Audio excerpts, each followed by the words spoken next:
ಜನರನ್ನೇ ಗುರಿಯಾಗಿಸಿಕೊಂಡು ಪಾಕಿಸ್ತಾನ ದಾಳಿಯನ್ನ ಮಾಡಿದ್ದು.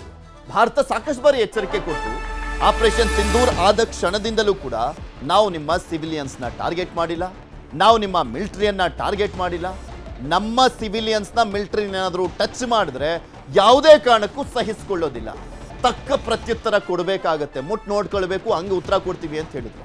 ಸಿವಿಲಿಯನ್ಸ್ನ ಟಾರ್ಗೆಟ್ ಮಾಡಿದ್ರು, ಮಿಲಿಟರಿಯನ್ನ ಟಾರ್ಗೆಟ್ ಮಾಡಿದ್ರು. ಬಿಕಾಸ್ ಇನ್ಯಾರನ್ನೂ ಟಾರ್ಗೆಟ್ ಮಾಡ್ಲಿಕ್ಕೆ ಆಗೋದಿಲ್ಲ ಭಾರತದಲ್ಲಿ, ಅವ್ರ ಥರ ನಮ್ಮ ಹತ್ರ ಉಗ್ರ ಶಿಬಿರಗಳಿಲ್ಲ. ಸೊ ಹೀಗಾಗಿ ಇಲ್ಲಿನ ಸಿವಿಲಿಯನ್ಸ್ನು ಇಲ್ಲ ಮಿಲಿಟರಿನೇ ಟಾರ್ಗೆಟ್ ಮಾಡಬೇಕಾಗಿತ್ತು, ಮಾಡಿದ್ರು. ಭಾರತ ಕೂಡ ಉತ್ತರ ಕೊಡ್ತು. ಉರಿ ಸೆಕ್ಟರ್ನಲ್ಲಿ ನಾಗರಿಕರ ಮೇಲೆ ಗುಂಡಿನ ದಾಳಿಯನ್ನ ಮಾಡಲಾಯಿತು. ಪಾಕಿಸ್ತಾನ ಗುಂಡಿನ ದಾಳಿಗೆ ಹಲವು ಕಾರುಗಳು ಜಖಮಾಗಿದ್ವು. ನಾಗರಿಕರ ಮೇಲೆ ದಾಳಿಯನ್ನ ಮಾಡ್ತಾ ಇರುವಂಥದ್ದು ಪಾಕಿಸ್ತಾನ ಸೇನೆ.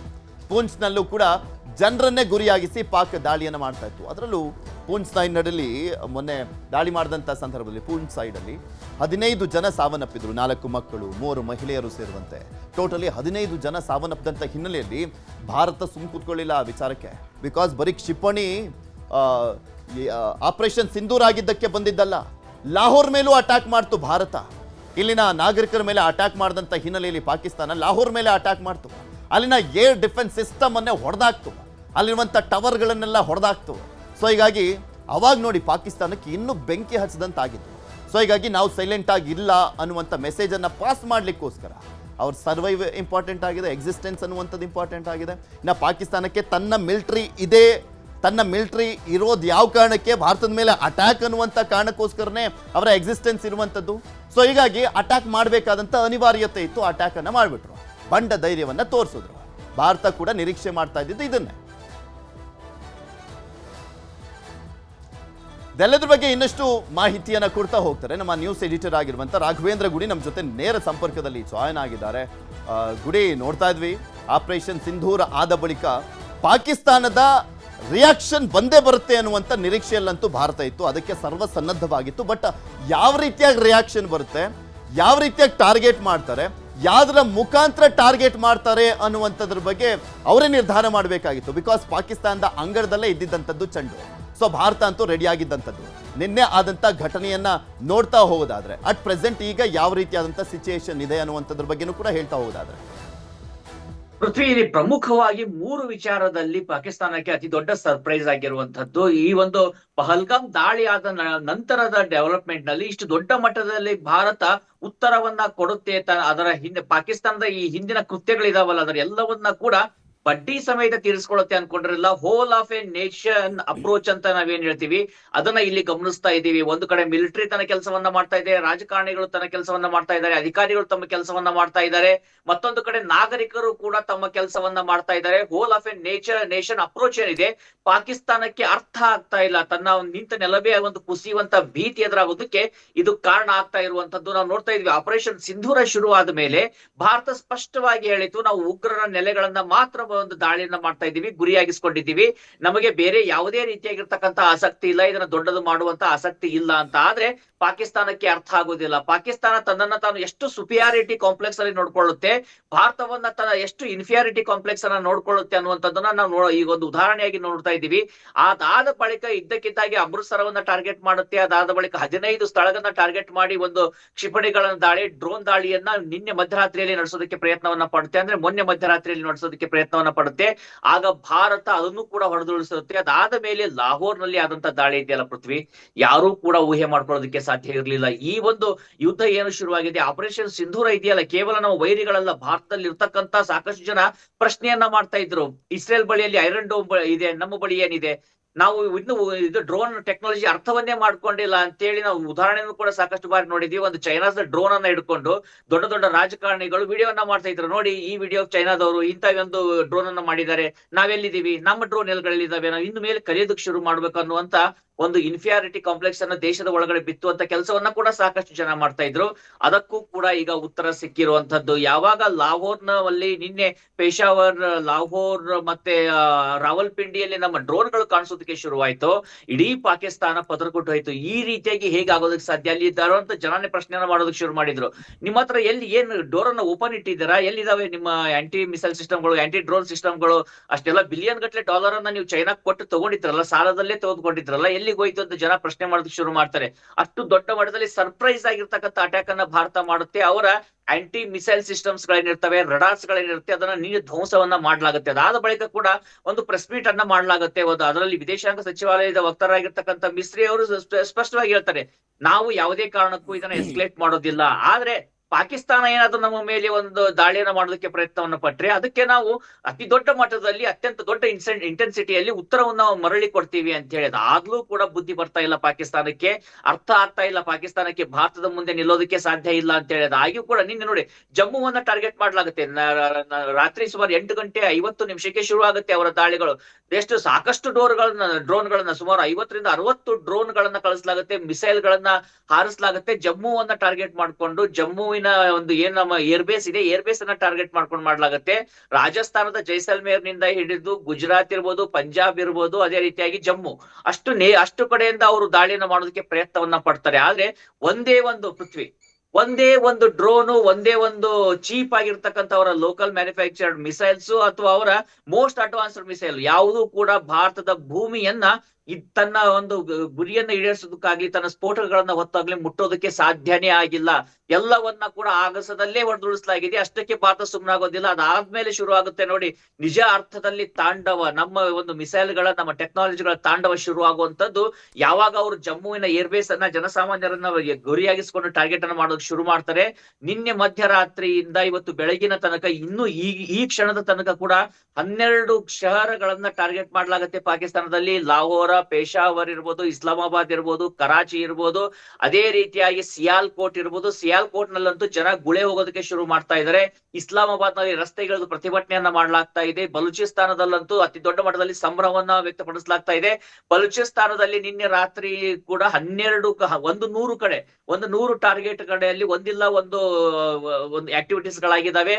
ಅದೇನೆಲ್ಲ ಆಕ್ಟಿವಿಟೀಸ್ ಆಗಿದೆ ನಮಗೆ ಅಧಿಕೃತವಾದಂತ ಮಾಹಿತಿ ಬರ್ತ ತಕ್ಷಣ ನಾನು ಅದ್ರ ಬಗ್ಗೆ ಕೂಡ ಮಾಹಿತಿಯನ್ನ ಕೊಡ್ತೀನಿ. ಬಟ್ ನಿನ್ನೆ ಬಲೂಚಿಸ್ತಾನದಲ್ಲೂ ಕೂಡ ಆಗಿರೋದು ಅದು ಸ್ಪಷ್ಟವಾಗಿರ್ತಕ್ಕಂಥದ್ದು. ಅದಕ್ಕೆ ಸಾಕಷ್ಟು ಸಾಕ್ಷ್ಯಾಧಾರಗಳು ಕೂಡ ಇದಾವೆ. ಅಂದ್ರೆ ಟೆರಿಫಿಕ್ ಅಟ್ಯಾಕ್ ಅಂತ ಹೇಳಿದ್ರೆ ತಪ್ಪಾಗ್ಲಿಕ್ಕಿಲ್ಲ. ಅದರಲ್ಲೂ ಬಿಕಾಸ್ F-16 ಅನ್ನ ಹೊಡೆದಾಕಿರುವಂಥದ್ದು, ಅದು ನಮ್ಮ ಬಾರ್ಡರ್ನು ಕೂಡ ಕ್ರಾಸ್ ಮಾಡಿಲ್ಲ.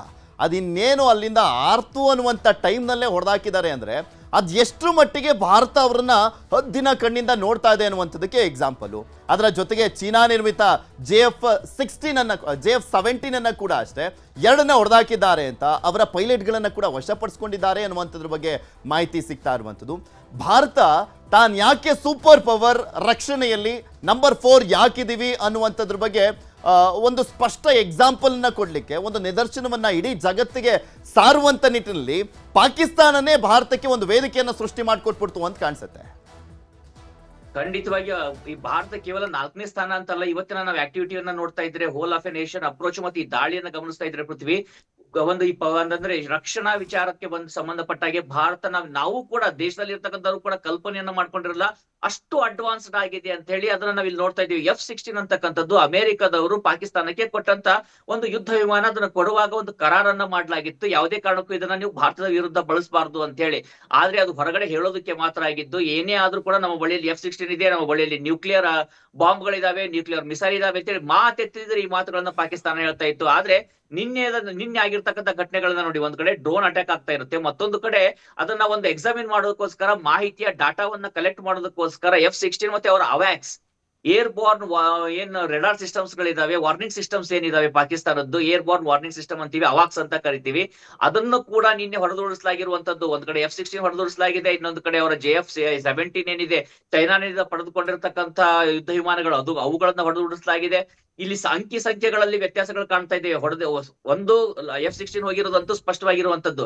JF-17 2 ಹೋಗಿದ್ಯಾ, 4 ಹೋಗಿದ್ಯಾ ಅನ್ನೋದ್ರ ಬಗ್ಗೆ ಈಗ ಚರ್ಚೆಗಳು ನಡೀತಾ ಇದಾವೆ. ಒಟ್ಟಾರೆ ಈಗ ಬರ್ತಿರುವಂತ ಮಾಹಿತಿಯನ್ನ ನೋಡ್ತಾ ಇದ್ರೆ, ಇವತ್ತು ಬೆಳಗ್ಗೆನಿಂದ ಅಪ್ಡೇಟ್ ಆಗ್ತಿರುವಂತ ಮಾಹಿತಿಯನ್ನ ನೋಡ್ತಾ ಇದ್ರೆ, ಇಲ್ಲಿಯ ತನಕ ಅವರ 5 ಫೈಟರ್ ಜೆಟ್ಗಳು, ಅತ್ಯಾಧುನಿಕವಾಗಿರ್ತಕ್ಕಂಥ ಫೈಟರ್ ಜೆಟ್ ಗಳನ್ನ ಭಾರತ ಸೇನೆ, ಭಾರತೀಯ ನಮ್ಮ ವಾಯುಪಡೆಗಳು ಹೊಡೆದುರುಳಿಸಿರುವಂತದ್ದು ಪೃಥ್ವಿ. ಒಂದು ಕಡೆ ಅವರ ಅವ್ಯಾಕ್ಸ್ ಗಳು ಹೋಗ್ತಾ ಇದಾವೆ, ಅವರ ಡ್ರೋನ್ಸ್ ಗಳು ಹೋಗ್ತಾ ಇದಾವೆ, ಅವರ ಸಿಟಿಗಳು ಟಾರ್ಗೆಟ್ ಆಗ್ತಾ ಇದಾವೆ. ಏನ್ ಸಾಧಿಸ್ತಾ ಇದ್ದಾರೆ ಅಂತ ಪಾಕಿಸ್ತಾನ ಅಲ್ಟಿಮೇಟ್ ಆಗಿ ಇಷ್ಟು ದಿನ ಭಾರತದ ವಿರುದ್ಧ ದ್ವೇಷವನ್ನೇ ಮಾಡ್ಕೊಂಡು ಬಂದು, ಭಾರತಕ್ಕಿಂತ ನಾವು ಮೋಸ್ಟ್ ಪವರ್ಫುಲ್ ನಂಬರ್ 1 ಆರ್ಮಿ ಅಂತ ಹೇಳ್ಕೊಂಡು ಬಂದ್ರು, ಏನ್ ಮಾಡ್ತಾ ಇದ್ದಾರೆ, ಏನ್ ಆಗಿದೆ. ಮತ್ತೊಂದ್ ಕಡೆ ಈ ಪಾಕಿಸ್ತಾನದ ಅಟ್ಯಾಕ್ ಅನ್ನ ಗಮನಿಸ್ತಾ ಇದ್ರೆ, ಫಸ್ಟ್ ನಾಗರಿಕರನ್ನ ಟಾರ್ಗೆಟ್ ಮಾಡೋದು, ತದನಂತರ ಕ್ಷಿಪಣಿಗಳ ದಾಳಿಯನ್ನ ಮಾಡುವಂತದ್ದು ನೋಡ್ತಾ ಇದ್ರೆ, ಎಕ್ಸಾಕ್ಟ್ಲಿ ಹಮಾಸ್ ಯಾವ ರೀತಿ ಅಟ್ಯಾಕ್ ಮಾಡ್ತಾ ಇತ್ತಲ್ಲ, ಅದರ ಒಂಥರ ರಿಪೀಟ್ ವರ್ಷನ್ ಇದ್ದಂತೆ ಕಾಣಿಸ್ತಾ ಇದೆ. ಸೇಮ್ ಅದರ ಜೊತೆಗೆ ಏರ್ ಡಿಫೆನ್ಸ್ ಭಾರತದ ಎಷ್ಟು ಮಟ್ಟಿಗೆ ಸ್ಟ್ರಾಂಗ್ ಆಗಿದೆ ಅನ್ನುವಂಥದ್ದನ್ನು ಕೂಡ ನಿನ್ನೆ ಕ್ಷಿಪಣಿ ದಾಳಿ ಮಾಡುವ ಮುಖಾಂತರ, ಡ್ರೋನ್ಗಳ ದಾಳಿಯ ಮಾಡುವ ಮುಖಾಂತರ ಒಂಥರ ಟೆಸ್ಟ್ ಮಾಡ್ತಾ ಅನ್ನುವಂಥ ಪ್ರಶ್ನೆನೂ ಕೂಡ ಇದೆ. ಅದಕ್ಕೆ ಭಾರತ ಸರಿಯಾಗಿ ಉತ್ತರ ಕೊಟ್ಟಿದೆ. ಒಂದ್ ಕಡೆ ನಾವು ಹೇಳ್ತಾ ಇದೀವಿ ಪಾಕಿಸ್ತಾನ ತಾನು ಹೇಳ್ಕೊಳ್ತಾ ಇತ್ತು ನಾವು ಪ್ರೊಫೆಷನಲ್ ಆರ್ಮಿ ಅಂತ. ಇನ್ನೊಂದು ಕಡೆ ಈಗ ನೋಡ್ತಾ ಇದೀವಿ ಅವರ ಒಂದು ರೂಲ್ ಬುಕ್ ಅನ್ನ ನೋಡ್ತಾ ಇದ್ರೆ, ಅವ್ರು ಮಾಡ್ತಾ ಇರುವಂತ ಆಟಗಳನ್ನ ನೋಡ್ತಾ ಇದ್ರೆ ಎಕ್ಸಾಕ್ಟ್ಲಿ ಹಮಾಸ್ ಅನ್ನ ಕಾಪಿ ಮಾಡೋ ರೀತಿಯ. ಯಾಕಂದ್ರೆ ಹಮಾಸ್ ಈಗ ಕಳೆದ 3 ತಿಂಗಳಿಂದ ನಿರಂತರವಾಗಿ ಪಾಕಿಸ್ತಾನ ಆಕ್ರಮಿತ ಕಾಶ್ಮೀರಕ್ಕೆ ಬರ್ತಾ ಇರುವಂತದ್ದು, ಅವರ ಲೀಡರ್ ಗಳಲ್ಲಿ ಬಂದು ಟ್ರೈನಿಂಗ್ ಅನ್ನ ಕೊಡ್ತಾ ಇದ್ದಾರೆ. ISI ಅವರ ಜೊತೆಯಲ್ಲಿ ಕೊಲೆಯಾಗಿದೆ ಅಂತಕ್ಕಂಥ ಸಾಕಷ್ಟು ಮಾಹಿತಿಗಳು ಬರ್ತಾ ಇತ್ತು. ಅದ್ರ ಬಗ್ಗೆ ನಾವು ಸಾಕಷ್ಟು ಬಾರಿ ಚರ್ಚೆಯನ್ನ ಕೂಡ ಮಾಡ್ತಾ ಇದ್ವಿ. ಆದ್ರೆ ಈ ಒಂದು ಘಟನೆಯನ್ನ ನೋಡ್ತಾ ಇದ್ರೆ ಹಾಗಿದ್ರೆ ಈಗ ಡಿಫ್ರೆನ್ಸ್ ಎಲ್ಲಿ ಬಂತು? ಒಂದ್ ಕಡೆ ಪಾಕಿಸ್ತಾನ ಆರ್ಮಿ, ಇನ್ನೊಂದು ಕಡೆಯಿಂದ ಹಮಾಸ್ ಉಗ್ರ ಸಂಘಟನೆ. ಇವೆರಡು ಒಂದೇ ಆದ ಮೇಲೆ ಪಾಕಿಸ್ತಾನ ಆರ್ಮಿಯನ್ನ ನಾವು ಇನ್ನು ಮೇಲೆ ಪಾಕಿಸ್ತಾನ ಉಗ್ರ ಸಂಘಟನೆ ಅಂತಾನೆ ಕರಿಬೇಕಾಗತ್ತೆ. ಇಡೀ ವಿಶ್ವ ಅದನ್ನ ಕರೆಯೋದಕ್ಕೆ ಶುರು ಮಾಡುತ್ತೆ. ಅದೇ ರೀತಿಯಾಗಿರ್ತಕ್ಕಂಥ ರೂಲ್ ಬುಕ್. ಮೊದಲು ಬರ್ತಾರೆ, ಅವರ ಧರ್ಮವನ್ನ ಕೇಳಿ ಅವರ ಮೇಲೆ ಅಟ್ಯಾಕ್ ಮಾಡ್ಲಾಗತ್ತೆ. ಅಲ್ಲಿ ಏನ್ ನಾವು October 7 ಆಗಿತ್ತು ಇದರಲ್ಲಿ ಯಾವುದು ಇಸ್ರೇಲ್ ನಲ್ಲಿ, ಅಲ್ಲೂ ಅದೇ ಸಂದರ್ಭದಲ್ಲಿ ಜ್ಯೂಸ್ ಅಂತ ಕನ್ಫರ್ಮ್ ಮಾಡ್ಕೊಂಡು ಅವ್ರು ಯಾವುದೇ ದೇಶದ ನಾಗರಿಕರಿದ್ರು ಅವರು ಜ್ಯೂಸ್ ಇದ್ರೆ ಅವರ ಹತ್ಯೆಯನ್ನ ಮಾಡ್ಲಾಯ್ತು, ಅವರನ್ನ ಅಪಹರಣ ಮಾಡ್ಲಾಯ್ತು. ಇಲ್ಲೂ ಕೂಡ ಅದನ್ನೇ ಮಾಡಿರುವಂತದ್ದು. ಹಿಂದೂಗಳ ಅಂತ ಕೇಳ್ತಾರೆ, ಅವರಿಗೆ ಪಾಯಿಂಟ್ ಬ್ಲಾಂಕ್ ಅಲ್ಲಿ ಶೂಟ್ ಅನ್ನ ಮಾಡಿ ಹತ್ಯೆಯನ್ನ ಮಾಡಿರುವಂತದ್ದು. ಅದಾದ ಬಳಿಕ ಅವರು ಟಾರ್ಗೆಟ್ ಮಾಡ್ತಾ ಇರುವಂತದ್ದೇನು, ರಜೌರಿ ಇರ್ಬೋದು ಅಥವಾ ಜಮ್ಮು ಕಾಶ್ಮೀರದ ಪಾಕಿಸ್ತಾನ ಆಕ್ರಮಿತ ಕಾಶ್ಮೀರದ ಗಡಿ ಭಾಗದಲ್ಲಿ ಇರ್ತಕ್ಕಂಥ ಹಳ್ಳಿಗಳು, ನಗರ ಪ್ರದೇಶಗಳು ಏನಿದಾವೆ ಅವುಗಳೆಲ್ಲ ಟಾರ್ಗೆಟ್ ಮಾಡುವಂತದ್ದು. ಅಲ್ಲೂ ಕೂಡ ಜನಸಾಮಾನ್ಯರನ್ನೇ ಟಾರ್ಗೆಟ್ ಮಾಡೋದು. ಯಾಕೆ ಜನಸಾಮಾನ್ಯರನ್ನ ಟಾರ್ಗೆಟ್ ಮಾಡ್ಲಾಗುತ್ತೆ? ಒಂದು ಮಿಲಿಟರಿ ಡಾಕ್ಟರ್ ನಲ್ಲಿ ನೋಡೋದಾದ್ರೆ ಪೃಥ್ವಿ, ಸಾಮಾನ್ಯವಾಗಿ ಒಂದು ದೇಶದ ಬಳಿಯಲ್ಲಿ ಪವರ್ ಇಲ್ಲ ಅಂದಾಗ ಅಥವಾ ಅವರ ಒಂದು ಉಗ್ರ ಆಮೇಲೆ ಗುಡಿ ಇಲ್ಲಿ ಅವ್ರಿಗೆ ನಾವೇನೋ ಉಗ್ರ ಶಿಬಿರಗಳ ಮೇಲೆ ದಾಳಿ ಮಾಡಿದ್ವಿ ಬಿಕಾಸ್ ಉಗ್ರರ ಬೇಸ್ ಕ್ಯಾಂಪು ಮತ್ತೆ ಅದೊಂಥರ ಟೆರರಿಸ್ತಾನ್. ಪಾಕಿಸ್ತಾನಕ್ಕೆ ಬೇರೆ ಇನ್ಯಾವುದೂ ಆಪ್ಷನ್ನೇ ಇಲ್ವಲ್ಲ. ಟಾರ್ಗೆಟ್ ಮಾಡಿದ್ರೆ ಸಿವಿಲಿಯನ್ಸ್, ಇಲ್ಲಾಂದರೆ ಮಿಲಿಟರಿನೇ ಮಾಡಬೇಕು. ಬಿಕಾಸ್ ಇಲ್ಲಿ ಯಾರು ಉಗ್ರರಿಲ್ಲ, ಉಗ್ರರ ಕ್ಯಾಂಪ್ಗಳಿಲ್ಲ. ಇವರೇ ಇರುವಂಥದ್ದು, ಇವರೇ ಸಾಕ್ತಾ ಇರುವಂಥ ಕಾಶ್ಮೀರದಲ್ಲಿರುವಂಥ ಉಗ್ರರು ಬಿಟ್ಟರೆ ಇನ್ಯಾರೂ ಇಲ್ಲ. ಟಾರ್ಗೆಟ್ ಮಾಡಬೇಕಾಗಿರುವಂಥದ್ದೇ ಸಿವಿಲಿಯನ್ಸು, ಇಲ್ಲ ಮಿಲಿಟ್ರಿ, ಇಲ್ಲಾಂದರೆ ಮಿಲಿಟ್ರಿ ಬೇಸ್ಗಳು, ಮಿಲಿಟ್ರಿ ಕ್ಯಾಂಪ್ಗಳು. ಖಂಡಿತವಾಗಿ ಕೂಡ. ಆದ್ರೆ ಮಿಲಿಟರಿ ಕ್ಯಾಂಪ್ ಅನ್ನ ಅಥವಾ ಮಿಲಿಟರಿ ಬೇಸ್ ಅನ್ನ ಯಾವಾಗಕ್ಕೆ ಅವ್ರಿಗೆ ಟಾರ್ಗೆಟ್ ಮಾಡೋದಕ್ಕೆ ಶುರು ಆಗುತ್ತಂದ್ರೆ ಅಷ್ಟು ಪವರ್ ಅಥವಾ ಅವ್ರ ಹತ್ರ ಫೈರ್ ಪವರ್ ಇರಬೇಕು, ಟೆಕ್ನಾಲಜಿ ಇರಬೇಕು, ಅಥವಾ ಅಷ್ಟು ಧೈರ್ಯ ಇರಬೇಕು.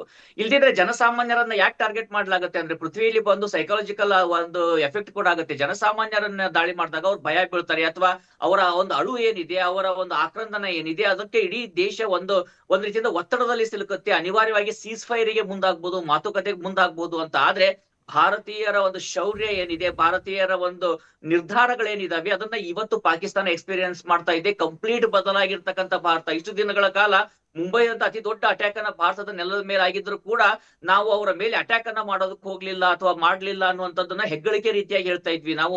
ಯಾಕಂದ್ರೆ ಶಾಂತಿ ಕದಡುತ್ತೆ ಅನ್ನುವಂಥ ದೃಷ್ಟಿಯಿಂದ ನಾವು ಮಾಡ್ಲಿಲ್ಲ ಅಂತ ಹೇಳಿ. ಆದ್ರೆ ಇವತ್ತು ಅದ್ಯಾವುದೂ ಇಲ್ಲ, ಯಾವುದೇ ಕರುಣೆಗಳಿಲ್ಲ. ಯಾಕಂದ್ರೆ ಅವ್ರು ಮಾಡ್ತಾ ಇರುವಂತಹ ಕೃತ್ಯಗಳು ಯಾವ ರೀತಿಯಾಗಿದ್ದಾವೆ, ಅದೇ ಕಾರಣದಿಂದಾಗಿ ಇಷ್ಟು ದೊಡ್ಡ ಮಟ್ಟದಲ್ಲಿ ಇವತ್ತು ಅಟ್ಯಾಕ್ಸ್ ಗಳನ್ನ ಅವ್ರು ನೋಡ್ತಾ ಇರುವಂತದ್ದು. ನೋಡಿ, ನೀವು ಹೇಳ್ತಾ ಇದ್ರಿ ಪೃಥ್ವಿ ಅವಾಗ ಈ ಒಂದು ಇಸ್ಲಾಮಾಬಾದ್ ಅನ್ನ ಟಾರ್ಗೆಟ್ ಮಾಡಿರಲಿಲ್ಲ ಅಂತ ಹೇಳಿ. ಇಸ್ಲಾಮಾಬಾದ್ ಅನ್ನ ನಾವು ಟಾರ್ಗೆಟ್ ಮಾಡ್ತಾ ಇದೀವಿ, ಅಥವಾ ಲಾಹೋರ್ ನಲ್ಲಿ ಹಾಡಾಗ್ಲಿ ಹೋಗ್ತಾ ಇರೋದು, ರಾತ್ರಿಯಲ್ಲಿ ಯಾವುದೇ ಡ್ರೋನ್ ಅನ್ನ ಕಳಿಸ್ಲಿಲ್ಲ, ಹಾಡಾಗಲಿ ಅಲ್ಲಿ ಡ್ರೋನ್ ಅನ್ನ ಕಳಿಸ್ತಾ ಇರುವಂತದ್ದು. ಅಲ್ಲಿ ರಾವಲ್ಪಿಂಡಿಯನ್ನ ನಾವು ಅಟ್ಯಾಕ್ ಮಾಡ್ತಾ ಇದೀವಿ ಅಂದ್ರೆ ಅಲ್ಲಿರ್ತಕ್ಕಂಥ ಜನಸಾಮಾನ್ಯರನ್ನ ಅಟ್ಯಾಕ್ ಮಾಡ್ತಿಲ್ಲ. ಅದು ಕೂಡ ನಮ್ಮ ಭಾರತದ ಒಂದು ನಮ್ಮ ಒಂದು ಸಂಸ್ಕೃತಿ ಏನಿದೆ ಅಥವಾ ನಮ್ಮ ಭಾರತೀಯ ಸೇನೆ ಪರಿಪಾಲಿಸ್ತಾ ಇರುವಂತ ರೂಲ್ ಬೇಸ್ಡ್ ಅಟ್ಯಾಕ್ ಏನಿದೆ ಅದನ್ನ ನೋಡ್ತಾ ಇದೀವಿ. ಅಲ್ಲೂ ಕೂಡ ಅಟ್ಯಾಕ್ ಆಗ್ತಾ ಇರುವಂತದ್ದು ಪಾಕಿಸ್ತಾನ ಸೇನೆಗೆ ಸಂಬಂಧಪಟ್ಟಂತದ್ದು, ಅಥವಾ ಪಾಕಿಸ್ತಾನ ಸೇನೆಯಿಂದ ಭಾರತದ ಮೇಲೆ ಹಾನಿ ಆಗುತ್ತೆ ಅನಿಸುವಂತ ಈ ಯಾವ್ದು ಮಿಸೈಲ್ ಸಿಸ್ಟಮ್ಸ್ ಗಳು, ಆಂಟಿ ಮಿಸೈಲ್ ಸಿಸ್ಟಮ್ ಗಳು ಅಥವಾ ರೆಡಾರ್ ಗಳೇನಿದಾವೆ ಅವುಗಳನ್ನ ಟಾರ್ಗೆಟ್ ಮಾಡ್ತಾ ಇರುವಂತದ್ದು. ಅದನ್ನ ಹೊರತುಪಡಿಸಿದಂಗೆ ಪಾಕಿಸ್ತಾನಕ್ಕೆ ಏನ್ ಅನ್ಕೊಳ್ತಾ ಇದೆ, ಅವ್ರು ಮತ್ತು ಬರುವಂತದ್ದು ನಮ್ಮ ಜನಸಾಮಾನ್ಯರನ್ನ ಟಾರ್ಗೆಟ್ ಮಾಡೋದಕ್ಕೆ. ಆದ್ರೆ ಅವ್ರು ಎಷ್ಟು ಜನಸಾಮಾನ್ಯರನ್ನ ಟಾರ್ಗೆಟ್ ಮಾಡ್ತಾರೆ ಅಷ್ಟೇ ಅವರು ತಪ್ಪಿತಸ್ಥರಾಗ್ತಾ ಹೋಗ್ತಾರೆ ವಿಶ್ವದ ದೃಷ್ಟಿಯಿಂದ. ಇವತ್ತು ಅಮೆರಿಕದ ಉಪಾಧ್ಯಕ್ಷ JD ವ್ಯಾನ್ಸ್ ಒಂದು ಹೇಳಿಕೆಯನ್ನು ಸ್ಪಷ್ಟವಾಗಿ ಹೇಳಿದ್ದಾರೆ, ನಾವು ಭಾರತ ಮತ್ತು ಪಾಕಿಸ್ತಾನ ವಿಚಾರದಲ್ಲಿ ಮೂಗನ್ನ ತೂರ್ಸೋದಿಲ್ಲ ಅಂತ ಹೇಳಿ. ಅಮೆರಿಕದ ಅಧಿಕೃತ ವಕ್ತಾರರು ಹೇಳಿರುವಂತದ್ದು ಪಾಕಿಸ್ತಾನ ನಿರಂತರವಾಗಿ ಉಗ್ರಗಾಮಿಗಳಿಗೆ, ಸಂಘಟನೆಗಳಿಗೆ ಸಹಾಯವನ್ನ ಮಾಡ್ತಾ ಇದೆ, ಅದು ನಿಲ್ಲಿಸಲೇಬೇಕು ಅನ್ನುವಂಥದ್ದು. ಇಷ್ಟು ದಿನಗಳ ಕಾಲ ಭಾರತದ ಮೇಲೆ ಒತ್ತಡವನ್ನ ಹೇರ್ತಿದ್ದಂತ ಎಲ್ಲಾ ದೇಶಗಳು ಇವತ್ತು ಹೇಳ್ತಾ ಇರೋದು ಒಂದೇ ಮಾತು, ಪಾಕಿಸ್ತಾನ ಸುಧಾರಿಸಬೇಕು, ಪಾಕಿಸ್ತಾನದ ಬಳಿಯಲ್ಲಿ ಉಗ್ರ ಸಂಘಟನೆಗಳಿದಾವೆ, ಅವರು ಅದನ್ನ ನಿಯಂತ್ರಣಕ್ಕೆ ತರಲೇಬೇಕು, ಭಾರತದ ಜೊತೆಯಲ್ಲಿ ಸಹಕರಿಸಬೇಕು ಅಂತ ಹೊರತು ಭಾರತ ಅಟ್ಯಾಕ್ ಅನ್ನ ನಿಲ್ಲಿಸಬೇಕು, ಯುದ್ಧವನ್ನ ನಿಲ್ಲಿಸಬೇಕು ಅಂತೇಳಿ ಒನ್ ಸೈಡೆಡ್ ಆದಂತ ಒತ್ತಡಗಳನ್ನಾಗ್ಲಿ ನ್ಯಾರೇಟಿವ್ಸ್ ಅನ್ನಾಗ್ಲಿ ಯಾವುದೇ ರಾಷ್ಟ್ರಗಳು ಇವತ್ತು ಭಾರತದ ಮೇಲೆ ಹಾಕ್ತಾ ಇಲ್ಲ. ಅಂದ್ರೆ ಭಾರತದ ಬಳಿಯಲ್ಲಿ ನ್ಯಾಯ ಇದೆ, ಭಾರತದ ಬಳಿಯಲ್ಲಿ ಇರ್ತಕ್ಕಂಥದ್ದು ನಮಗೆ ಸಿಗಬೇಕಾಗಿರುವಂತ ನ್ಯಾಯವನ್ನ ಪಡೆದುಕೊಳ್ಳುವಂತದ್ದೇನಿದೆ ಆ ಪ್ರಕ್ರಿಯೆ ಇವತ್ತು ಇಡೀ ವಿಶ್ವ ನಮ್ಮ ಹಿಂದೆ ನಿಂತಿರುವಂತದ್ದು. ಆ ಕಾರಣಕ್ಕೋಸ್ಕರನೇ ಭಾರತ ತುಂಬಾ ನೀಟಾಗಿ ಪ್ಲಾನ್ ಮಾಡಿ ಆಪರೇಷನ್ ಸಿಂಧೂರ್ ಹೆಸರಲ್ಲಿ ಬರೀ ಉಗ್ರ ಶಿಬಿರಗಳನ್ನ ಮಾತ್ರ ಟಾರ್ಗೆಟ್ ಮಾಡಿದಂಥದ್ದು. ನೆಕ್ಸ್ಟ್ ಮತ್ತಷ್ಟು ಅಪ್ಡೇಟ್ಸ್ ಅನ್ನ ಪಡ್ಕೊಳ್ತಾ ಹೋಗ್ತೀನಿ ಗುಡಿ. ಥ್ಯಾಂಕ್ ಯು ನಿಮ್ಮೆಲ್ಲ ಮಾಹಿತಿಗಾಗಿ.